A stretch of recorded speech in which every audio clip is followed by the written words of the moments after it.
فأنا تسحرون قل لمن الأرض ومن فيها إن كنتم تعلمون سيقولون لله قل أفلا تذكرون قل من رب السماوات السبع ورب العرش العظيم سيقولون لله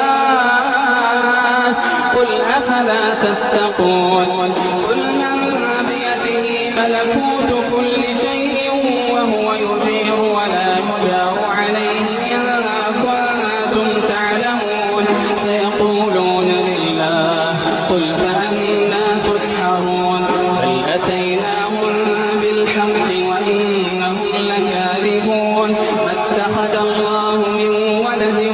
وما كان معه من إله إذا لذهب كل إله بما خلق ولعلى بعضهم على بعض سبحان الله عما يصفون.